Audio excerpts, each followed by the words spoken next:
donc par donc, Agrir dans son lion cuirassé français de tier 7.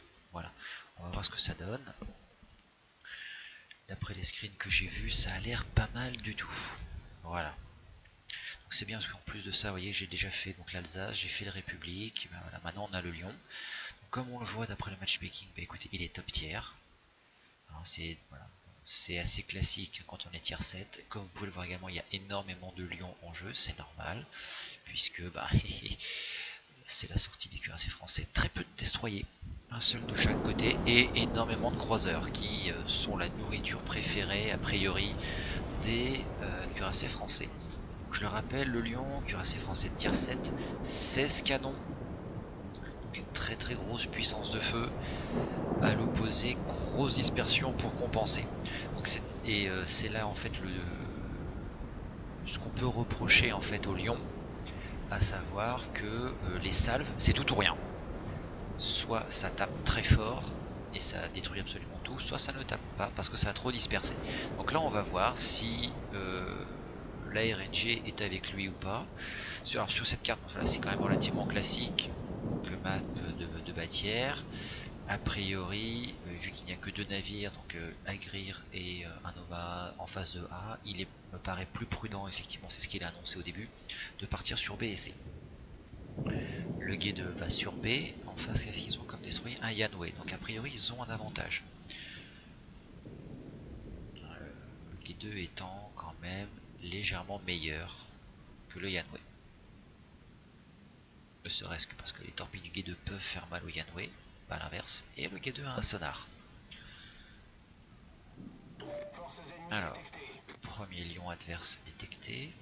Là on voit hein, la détectabilité d'Agrir est à 13 km 2, donc clairement il a un commandant Obama 10 points et il l'a monté en dissimulation.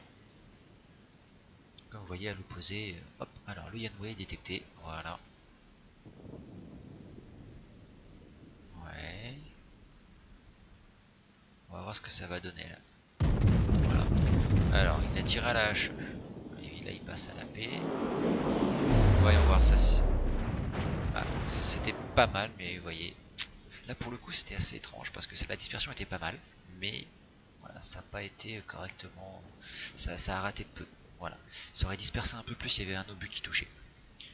Donc là maintenant il est en train de cibler l'autre lion à 18 km. 11 secondes de temps de vol, donc là clairement il met un peu plus de lead puisque le lion est un navire rapide. Non, il repasse sur le Yanway, il a raison, hein, c'est... Ah, 10 000 Bertin. Un navire très rapide. Je pense que là Obama il a mis un lead de 15 à 16 secondes facilement. Oh là là, cette salve, elle est pas mal la salve. Oh. Et voilà. Oh oui, oui, oui, oui, oui, oui. Triple Cita. Voilà, frappe dev. Là, alors, non seulement Agrir a bien joué, hein, il a bien visé évidemment, c'est là où aussi on voit la supériorité du lion par rapport à ses 16 canons, hein, évidemment. Mais là, il n'a pas eu de chance. L'Émile Bertin n'a pas eu de chance, puisque il avait commencé à sangler pour repartir. Il savait qu'il était visé, donc il a commencé à sangler. Et du coup, il a offert plus, voilà, il a offert plus de surface, enfin de blindage en fait, aux obus. Ce qui fait que du coup, les obus ont le temps de pénétrer la citadelle. Oh mon dieu, et allez, une nouvelle citadelle. On a déjà 4 citadelles. Ça fait beaucoup là quand même. Donc voilà, en fait, la protection de l'Émile Bertin vient de la faiblesse de son blindage. Il vaut mieux rester broadside en Émile Bertin, vous avez plus de chances de subir des overpen, alors que si vous êtes anglais, eh bien, vous offrez plus de résistance, et là vous pouvez subir des citadelles. Allez, nouvelle salve sur le Pensa. Ah, cette fois, pas de citadelle. Enfin bon, là, le Pensacola, c'est fini pour lui, là. Il y a un lion, un Königsberg, un Omar et un autre lion qui le vise. Je donne pas cher de son espérance de vie. Donc, un Émile Bertin a été perdu contre un Algérie. Ça, par contre, c'est un mauvais trade. Perdre un Algérie contre un Émile Bertin, c'est dommage. C'est dommage. Bon, là, clairement, allez, il est bon là. Et ben voilà, la petite cité à 600 PV. Voilà. Bon, clairement, la situation est sous contrôle au centre, la situation est sous contrôle sur le flanc gauche, il n'y a plus qu'un lion en face, c'est un Königsberg et un lion, donc là, a priori, tout va bien. C'est de ce côté-là, où là, ça va pas très très bien. Il y a un Fidji qui tient pour le moment. Mais regardez, les deux lions, hop, voilà, les deux autres lions sont mal engagés, là. Donc, Agrir est en train de revenir. Face à un lion à l'arrêt, ça doit faire mal, ça doit faire très mal. Non. Mais le lion en face est très mauvaise situation face au Gué2. Le Gué2 va les caper tranquillement. Par contre, ce qui est embêtant, c'est que le Yano adverse n'a toujours pas disparu. Donc, je ne sais pas ce que ça peut donner.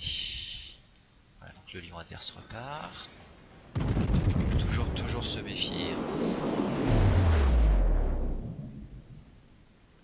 Je pense non, ça passera pas. Ça ne passera pas. Dommage, j'ai eu de quoi largement le punir. Mais là, voilà, Agrir est clairement en train d'aller aider le reste de l'équipe. L'énorme avantage de sa position, c'est que voilà, par rapport à tous ceux qui se sont avancés, il va pouvoir attraper leur flanc. Donc là, il est en très bonne position. B est en train d'être capé, le Yanhua est de retour. Très mauvais signe, très mauvais signe pour Agrir. Voilà. Voilà, donc d'un côté, il est en très bonne position pour punir tous les navires qui présentent le flanc. Voilà, un petit 6900 sur le Scharnhorst. D'un autre côté, il risque de se faire flanquer par le Yanhua. Donc là, il va falloir malheureusement qu'il bouge. Voilà, il prévient. C'est dommage, le Gué2 n'aurait pas dû partir sur A, il aurait dû rester dans les alentours pour se protéger B en fait. Voilà, parce qu'il est repéré, donc comme vous le voyez, tous les autres navires sont hors de portée, donc il est repéré par le Yanhua qui est soit ici, de ce côté là, soit juste derrière lui. Mon avis, voilà, j'allais dire qu'il était là. Classique.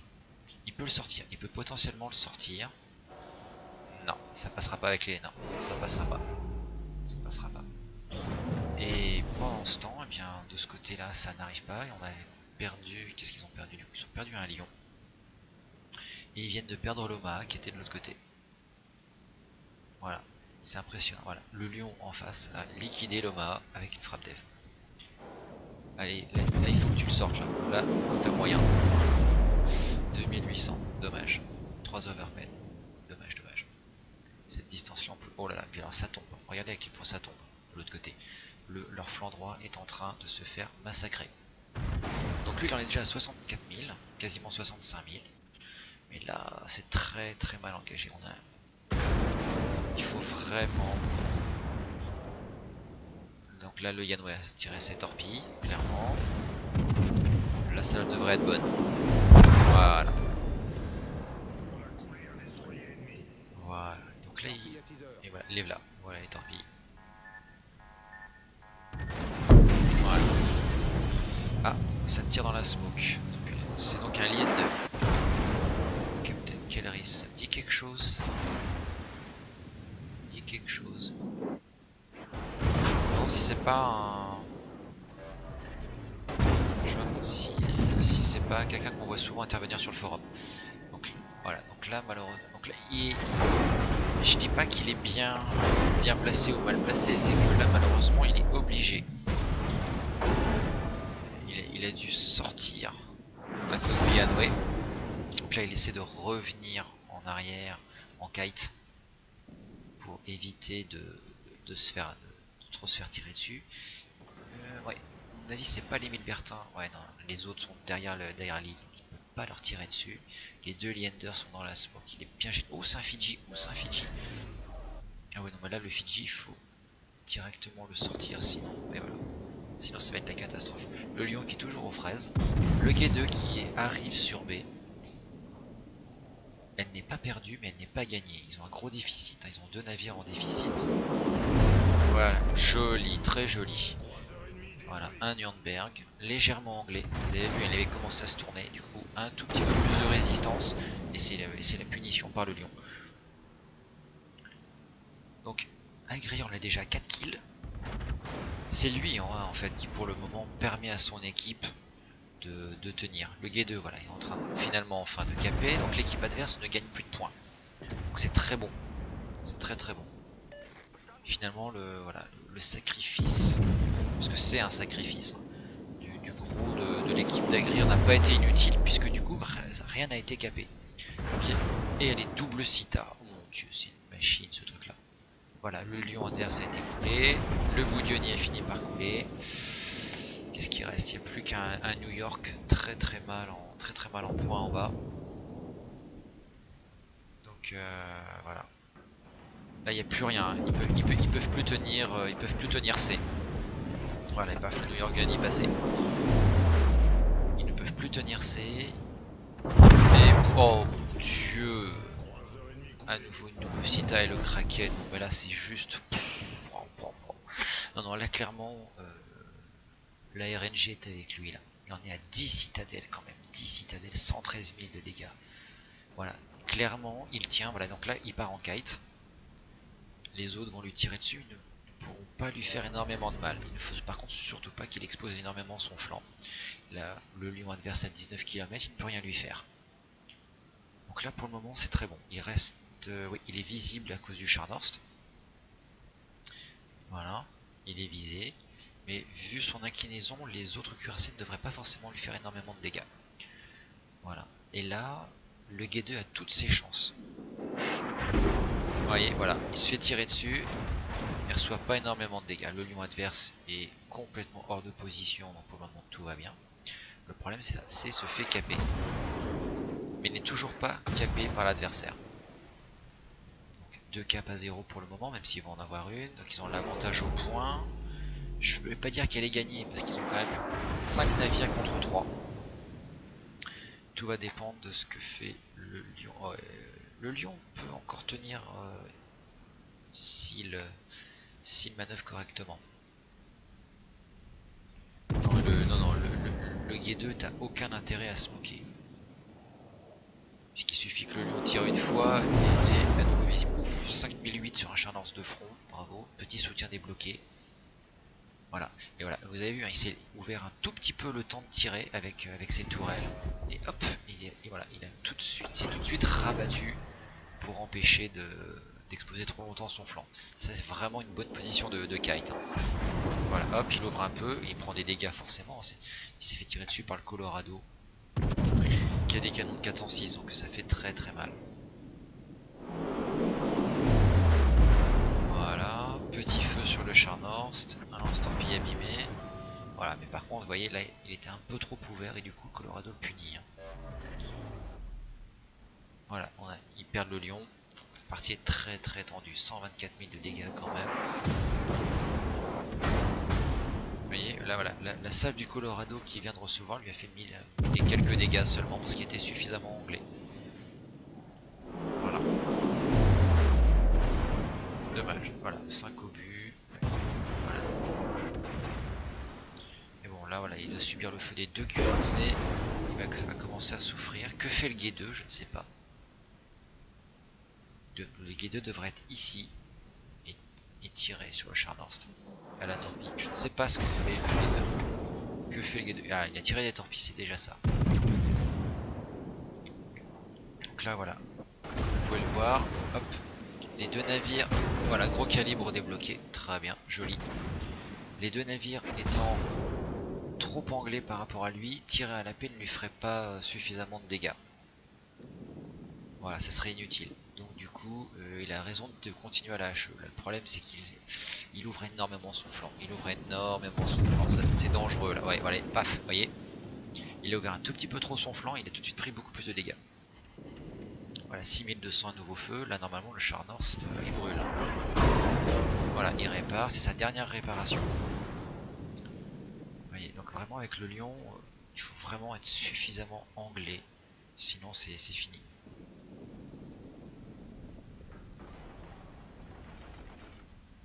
Il faut sortir voilà, sortir le Scharnhorst permettrait de reprendre l'avantage. 3 nouveaux tirs, 1200, c'est bon, le Scharnhorst est mort. Le Scharnhorst est mort.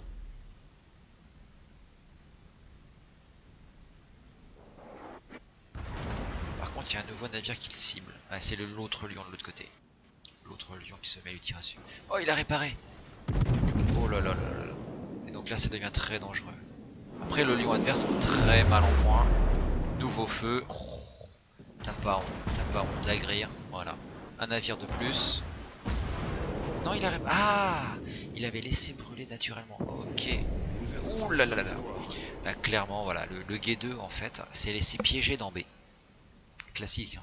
En assurant et en voulant torpiller, il n'a pas vu les Leander arriver, protégés par les îles. C'est pour ça que j'ai dit qu'il valait mieux qu'il soit ici. Voilà, il fallait qu'il soit ici pour pouvoir bien voir ce qui se passait. Parce que clairement, voilà. Et donc là, du coup, c'est fini. Ah, le G2 a quand même sorti le lion. Oui. Maigre consolation. 6 navires coulés, 153 000, il peut s'occuper du Leander. Allez, il peut y arriver, il peut. Il y a moyen. Pff, 3 pénétrations, une overpen. Là, il fait pas le fier. Là, il ne fait pas le fier.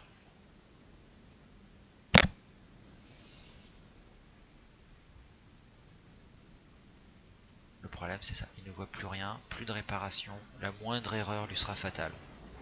Elle n'est pas perdue. Il reste 4 minutes. Il a à peu près 120 points d'avance. Le Colorado est très loin. Il est à 18 km de lui. Les deux menaces sont les Leander. Ça y est, hop, voilà, avec un Leander qui apparaît.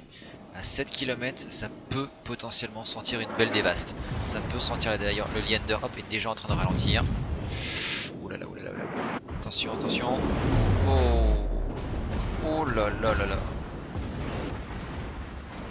Ah, dommage, dommage. Ah, là, c'est fini, c'est fini. Parce qu'à cause de son tir, il est spoté par les autres. Il lui reste 2000 PV. Ah, c'est dommage, il a manqué un petit obus. Un petit obus de plus. Oh, il est plus visible. Il est plus visible.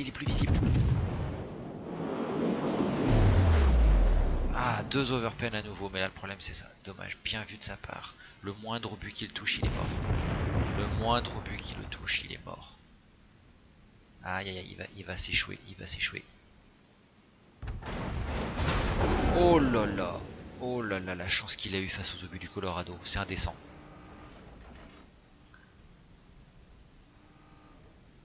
Et donc là, il est spoté. Donc ça veut dire que le Leander de l'autre côté, pas celui-là. Hein. Pas celui-là, voilà. Il est sorti de sa smoke.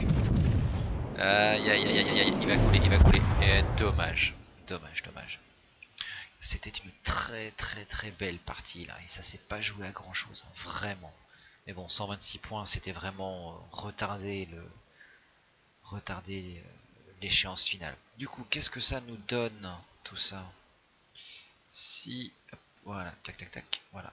Bah, ça nous donne malheureusement donc une défaite. Une défaite au cours de laquelle il a quand même fait 178 000 points de dégâts. 11 citadelles, 6 navires détruits. Soutien, gros calibre, Kraken, frappe dévastatrice et premier sang. Là on voit clairement la puissance du lion. Hein. Clairement les 16 canons ça se fait vraiment sentir. Il y a des moments où c'est troll, bah oui clairement. Et heureusement, parce que si sa précision était conservée par rapport à celle des premiers tests, il serait juste complètement abusé, vraiment. Mais bon, vous voyez, hein, l'énorme avantage en fait des 16 canons, c'est que ça provoque un effet de saturation. Et qui fait que vous avez toujours une bonne chance, même en tirant en blind, hein, par exemple face au Leander qui était dans sa smoke, même en tirant en blind, vous avez une bonne chance quand même de toucher. Voilà, donc c'est ce qui rend quand même le lion très intéressant. Et plus vous vous rapprochez d'un lion, plus vous jouez avec votre vie. Clairement. Si on regarde le score final, voilà, c'est là où on peut dire dommage à grire pour cette partie. 1915 points d'XP brut en défaite. C'est le premier, tout joueur confondu sur la partie. C'est terrible. Voilà, c'est très belle partie de sa part, hein, vraiment. Là, 1915 points, Colorado en face qui est pour mettre son équipe à 1800, il n'y a pas photo. Agrir a très bien su gérer son placement, dans le sens où il a d'abord avancé pour soutenir la poussée sur A, enfin d'abord sur B, pour aller aider le G2 à sortir le Yanwei, ce qui n'a pas été fait tout de suite, mais il a quand même éliminé les Bertin avant de se repositionner pour éliminer le Pensacola en face, libérer A pour la cape, puis ensuite se mettre en position pour faire des tirs de flanc sur le push adverse qui était en train de se mettre en place sur C. Voilà. Très très bon positionnement. Puis une fois qu'évidemment le push ennemi a réussi, partir en kite. On l'a bien vu. Si vous êtes bien positionné, les obus ennemis ne vous font quasiment rien.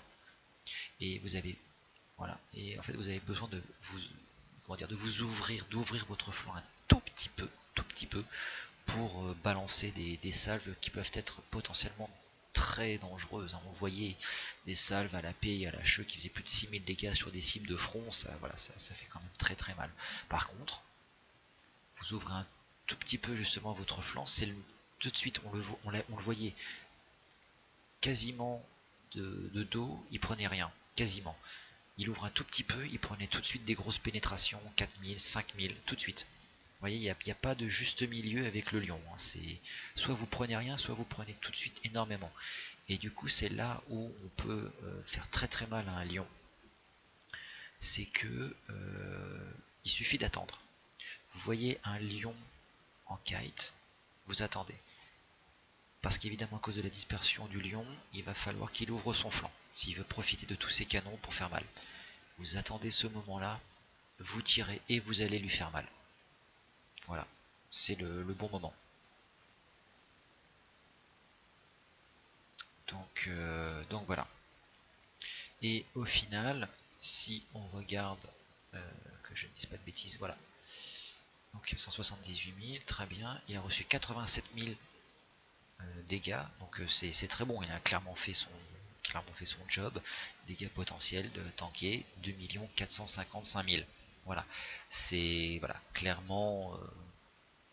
Voilà, il a très très bien joué sur son placement, vraiment. Il n'a jamais été totalement évidemment en première ligne, sauf à la fin forcément, sauf à la fin lorsque les Leander ont rushé. Mais voilà, non seulement il n'a jamais vraiment eu l'occasion d'être en première ligne, puisque dès qu'il arrive en position, il n'y avait déjà plus rien, donc voilà. Mais il a quand même pu profiter quand même de sa rapidité pour se placer correctement et délivrer les feux qu'il fallait. Voilà. Vraiment, le Lion est un très très bon navire de support pour initier un push, clairement. Est-ce que voilà, en fait c'est le Lion en fait clairement dans ce qui apparaît, c'est que c'est un navire qui est très bon au début, où il va profiter de sa dispersion pour attendrir, parce qu'il a quand même 16 canons, donc il va quand même toucher quelque chose à relativement longue, je ne vais pas dire à longue portée, mais à relativement longue, c'est-à-dire au-delà de 15 km, à peu près 15-16 km, il va pouvoir faire des dégâts. Il va pouvoir commencer à attendrir et du coup aider les destroyers à avancer, aider les croiseurs à avancer. Puis la phase un petit peu à moyenne portée, peut-être un petit peu moins bon, toujours à cause de sa dispersion et de sa fragilité. Voilà.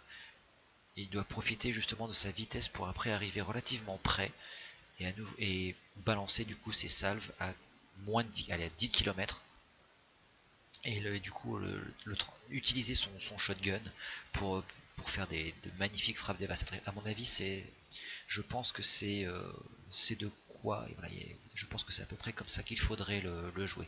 Voilà. Il y a un moment où il me semble moins bon avant qu'il retrouve toute sa grandeur, puisque du coup en fait c'est le moment où les cuirassés adverses deviennent précis et du coup le lion doit manœuvrer pour éviter justement de montrer son flanc qui est vraiment fragile. Hein. Vous l'avez vu, hein, là dès qu'il ouvrait un peu son flanc, il prenait des grosses pénétrations, alors que dès qu'il était correctement anglais, il tankait très bien. Donc, voilà, je pense que c'est un petit peu comme ça qu'il faut l'envisager. Voilà. Je vous remercie à tous d'avoir regardé ce replay qui était très beau, hein, très très belle partie. On voit bien le potentiel du navire. Merci beaucoup à Greer de me l'avoir envoyé. Très très belle partie. Dommage que ce soit une défaite. J'espère que ça vous a plu. Je vous dis à très bientôt et comme on me le conseille, Agrir, si tu m'entends, envoie-le directement à Wargaming pour le 6 SmackDown. Et nous voici au port pour discuter de la manière d'envisager le Lion, ses améliorations et la manière également de monter le capitaine. Alors je vous le répète, il s'agit de ma vision personnelle en fonction de ce que j'aime dans ce navire. Voilà, tout simplement. Donc évidemment, vous pouvez tout à fait ne pas être d'accord avec moi et auquel cas, n'hésitez pas à le dire dans les commentaires. Alors tout d'abord, si on passe sur les améliorations. En modification 1, alors j'avais monté l'équipe de contrôle des avaries modification 1, un module spécial qui permettait de rallonger.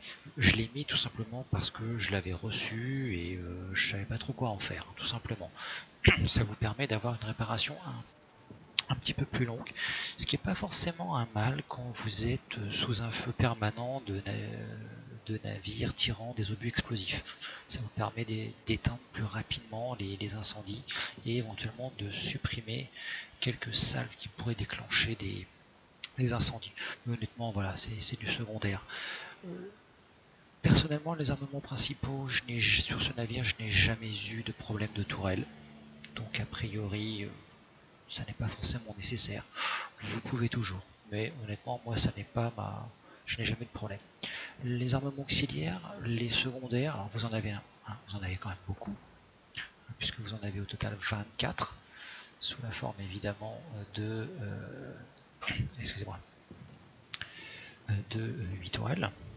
Donc ça peut effectivement valoir le coup de les protéger, surtout que certaines d'entre elles peuvent servir à l'entière de mémoire, voilà. Elles servent à l'entière également. Donc ça peut être utile de les protéger, si vous le désirez. Mais là encore, ça n'est pas non plus particulièrement important. Et enfin, dépôt modification 1, si vous voulez éviter que votre navire explose. Je n'ai jamais eu non plus ce problème avec le Lion. Donc là, honnêtement, il n'y a pas de réelle préférence en la matière. En revanche, nous sommes un cuirassé. De plus, évidemment, cuirassé français, qui donc dit cuirassé français dit grosse vulnérabilité aux incendies. Par conséquent, selon moi, la priorité va au système de contrôle des avaries qui réduit le risque de prendre feu et les risques d'inondation. Toujours important. Si on passe à l'amélioration numéro 3, alors vous avez plusieurs possibilités. La rotation des tourelles, non, ça n'est pas spécialement utile.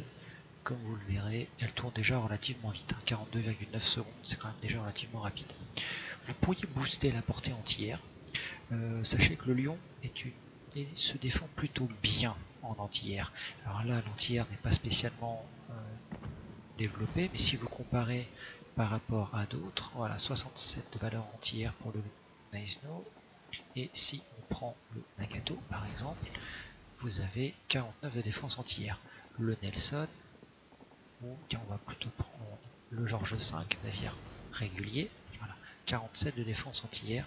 Là, je prends volontairement les navires qui n'ont pas les commandants assignés, voilà, puisque là je n'ai qu'un commandant 7 points. Donc vous avez 65 de défense anti-air, ce qui est un très très bon ratio, et il est vrai que le Lion se défend plutôt bien. Donc prendre l'anti-air, pour moi, ce n'est pas le plus important. Vous pourriez, à ce moment-là, ça veut dire que vous envisagez complètement le build secondaire pour ce navire. Mais moi j'ai préféré au contraire utiliser le système de visée pour diminuer un petit peu le malus de précision.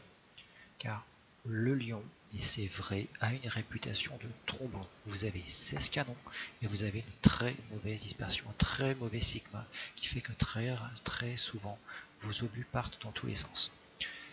Le système de visée permet de réduire cet effet shotgun et du coup vous rend quand même plus dangereux.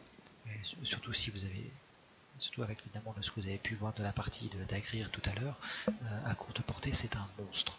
Autant continuer à renforcer cette idée de menace pour l'étendre jusqu'à réellement la moyenne portée. Voilà. La longue portée, je pense qu'il faut l'oublier, mais du coup ça permet de le rendre plus dangereux un peu plus loin. Voilà. C'est pour ça que personnellement j'ai préféré renforcer son aspect précision des principales par rapport aux secondaires, sachant que les secondaires portent naturellement à 5 km 3. Si vous regardez, alors mon Gneisno avait été monté secondaire, mais sans secondaire vous avez quasiment la même portée pour les secondaires, si vous enlevez le module. De même, si on passe au Nagato, le Nagato a des secondaires qui portent quasiment à la même distance. Donc honnêtement, ça n'est pas spécialement ça qui va améliorer énormément votre navire. Il est certain néanmoins que une portée de secondaire un peu plus grande, surtout que ce ne sont que des obus HE qui sont tirés par vos canons de secondaire de 130 mm, ça peut faire mal sur des croiseurs et sur les destroyers à courte portée. Mais n'oubliez pas, vous êtes en tier 7, vous faites face à beaucoup de destroyers qui ont des torpilles avec des longues portées, de même des croiseurs ayant des torpilles. Si vous vous retrouvez à courte portée, c'est quand même dangereux. Voilà. Donc, personnellement, je pense que ce n'est pas forcément ce qu'il y a de mieux. Voilà. Vous pouvez faire des dégâts évidemment au cuirassé lorsque ça va toucher les superstructures avec. Mais là, évidemment, la matière, c'est plutôt les obus principaux, les 16 obus délivrés par bordée qui peuvent faire très très mal. Et enfin, dernière amélioration possible, j'ai mis l'appareil à gouverner. Alors pourquoi? Tout simplement parce que, c'est vrai que, étant donné que c'est un navire français, augmenter la lutte contre les incendies pourrait être réellement efficace, c'est vrai. La propulsion, c'est pas ce qu'il y a de plus utile. Mais j'ai préféré axer les appareils à gouverner car comme vous avez pu le voir tout à l'heure, c'est un navire qui a besoin de constamment louvoyer pour utiliser au mieux le maximum de canons. Vous ne pouvez pas vous permettre d'être broadside, d'offrir votre flanc pour tirer toute votre bordée. Vous êtes extrêmement fragile. Vous devez souvent être incliné. Ne jamais, voilà, être dans cette position-là ou au contraire dans cette position-là. Et du coup, être capable de manœuvrer rapidement pour passer de cette position-là à cette position-là, ou bien de cette position-là à cette position-là pour avoir un petit peu plus de canon. Bien pour moi, avoir un temps de gouvernail plus court me paraît essentiel, surtout que vous êtes un navire rapide. Si vous regardez, vous allez à 28 nœuds de base. Par comparaison, le Gneisno, c'est vrai, va à 33 nœuds, et le Nagato va à 25 nœuds. En gros, vous êtes quand même rapide. Vous n'êtes pas aussi rapide que le Char Nord ou le Gneisno, mais vous êtes rapide. Si on compare avec le George V, George V va à 28, vous êtes légèrement plus rapide que George V. Il faut profiter de cette rapidité. Voilà pourquoi j'ai préféré mettre le temps de basculement de gouvernail. La courbe de gyration, 700 mètres, tout à fait acceptable. 790 pour le George V, il tourne très très sec. Le Gneisno, 830. Le Nagato, 770. Vous avez un navire qui tourne très très sec. C'est-à-dire qu'à partir du moment où vous pouvez jouer sur le gouvernail, vous avez un navire qui joue rapidement de sa manœuvrabilité pour esquiver au maximum les tirs et se remettre en position. Voilà pourquoi j'ai choisi cette amélioration de basculement de gouvernail, que je mets d'ailleurs très souvent sur les cuirassés. Si on passe au build commandant. Alors, je n'ai ici que 7 points, puisque c'est un capitaine que j'ai progressivement monté jusqu'aux républiques. Voilà. Vous avez plusieurs possibilités. J'ai pris la cible prioritaire. Étant donné que vous êtes un cuirassé et que vous êtes sensible au spam des obus HE, j'ai, moi, tendance à considérer qu'il vaut mieux savoir combien de navires me visent pour savoir notamment quelles sont les menaces en termes de croiseurs qui peuvent me tirer dessus. Voilà.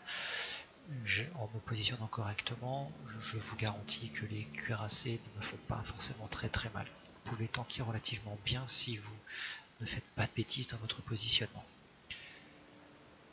Ensuite, je n'ai que 7 points au total, n'oubliez pas. J'ai préféré mettre expert tireur d'élite pour avoir une bonne rotation de tourelle, puisque du coup ça vous permet d'avoir des tourelles qui tournent en 42 secondes pour faire 180 degrés.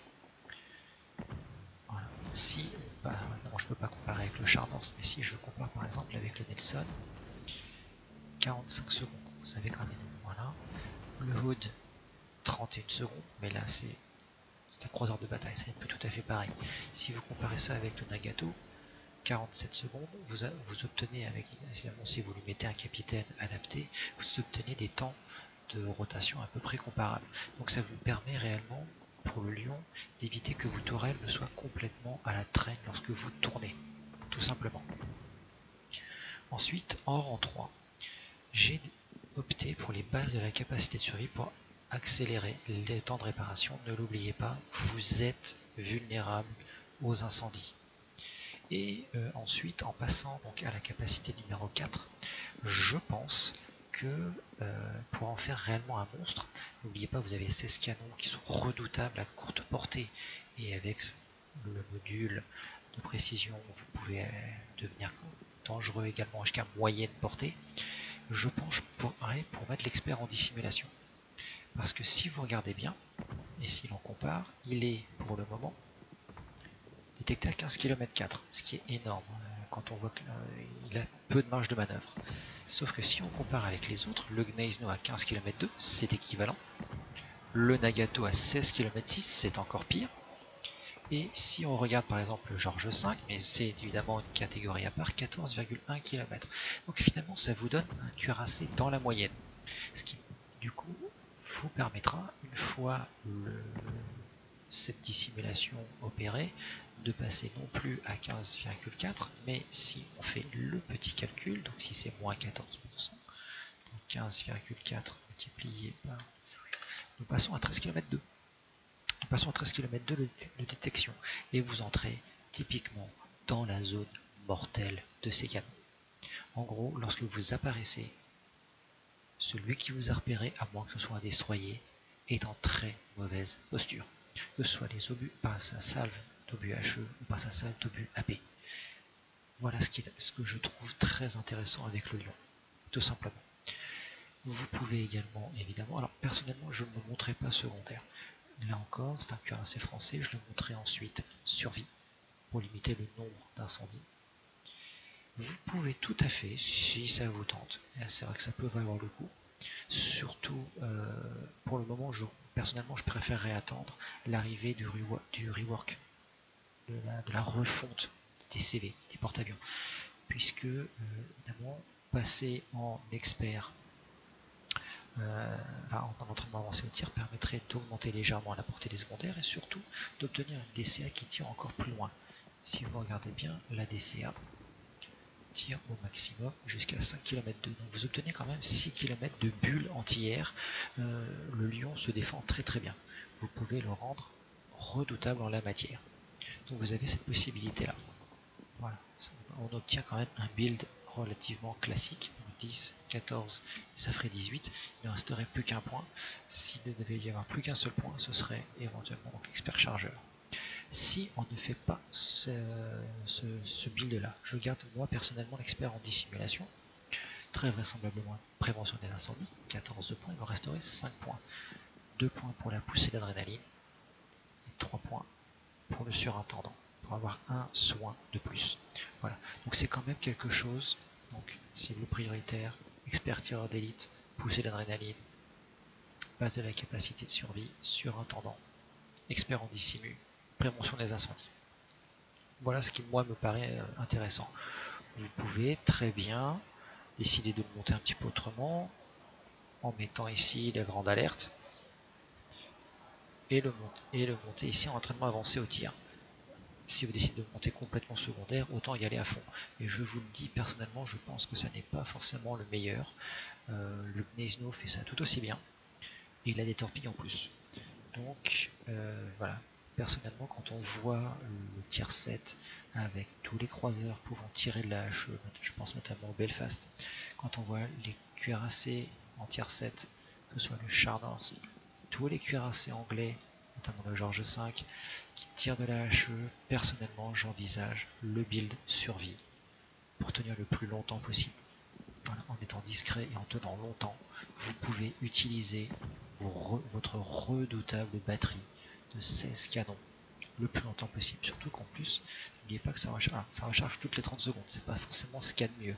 Si vous comparez pour le même calibre, le George V, les calibres légèrement supérieurs, recharge en 25 secondes. C'est un petit peu dommage, hein, évidemment, pour le Lion.